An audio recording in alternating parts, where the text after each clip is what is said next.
Hello again, everyone. This is Randy, your sewing machine man. We're looking at a Singer Heavy Duty, and this has been Singer Heavy Duty week. This is the third one, and not this present week, but of the last several days. One problem, but another one. This one came in with the bobbin winder not working, and the customer said it was frozen up. And yes, she was correct. It was frozen up.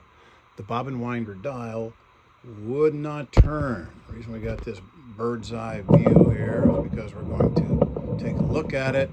Of course, let me show you, because everybody says, how do you do this? And I always start out with access, and they want to know how you get it off, which is a good question. On the side over here, there's one screw in the center. You take it out, this comes off, all right? There are two screws underneath the handle. They're hidden underneath the handle.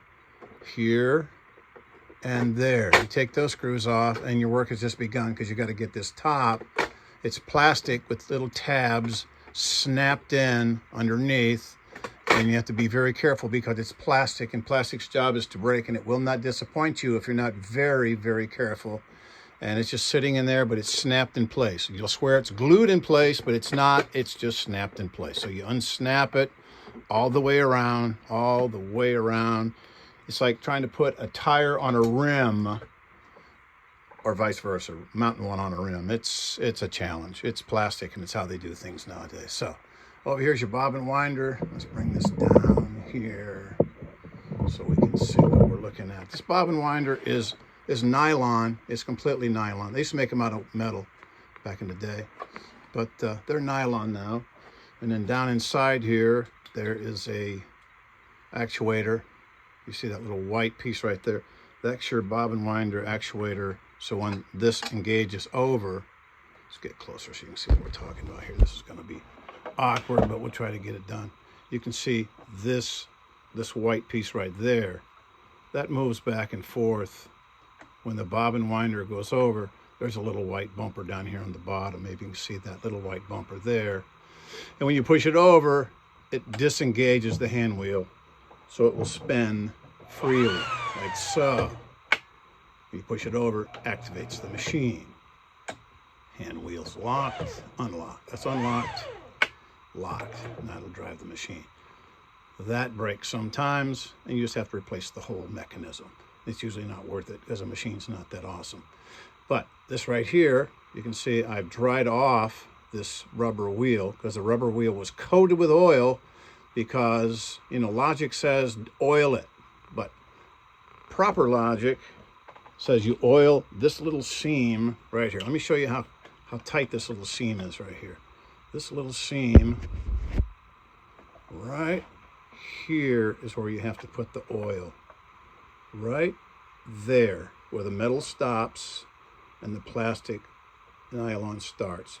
You have to put just a fraction of a drop of oil right there at the base of that metal.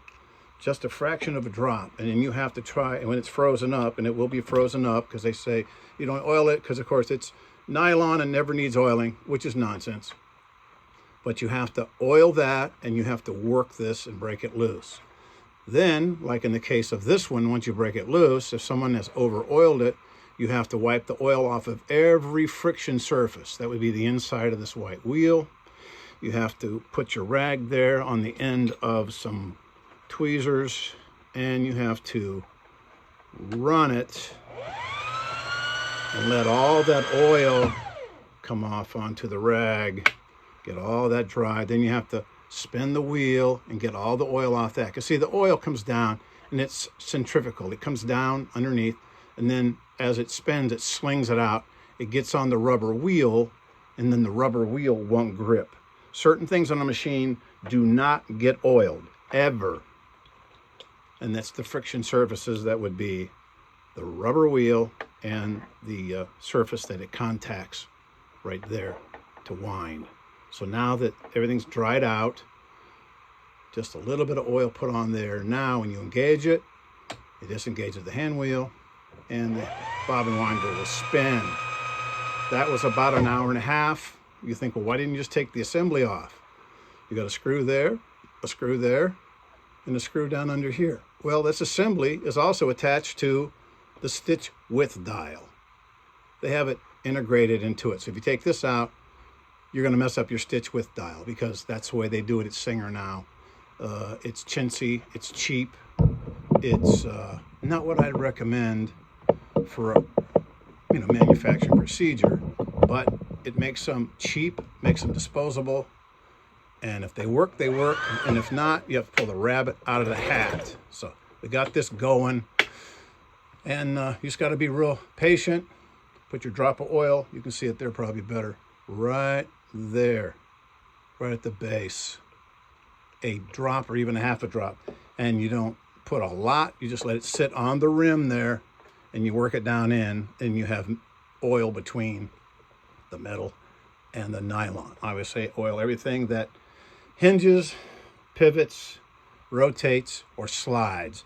This rotates inside of that. So you put a drop, the two surfaces have oil between them, no friction, they go.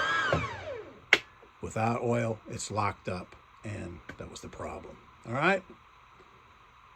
That's the heavy duty Singer, which, as you all know, I call it a joke because it's not heavy duty. All we do is deal with plastic. It's the model 4423, quote unquote, heavy duty. All right?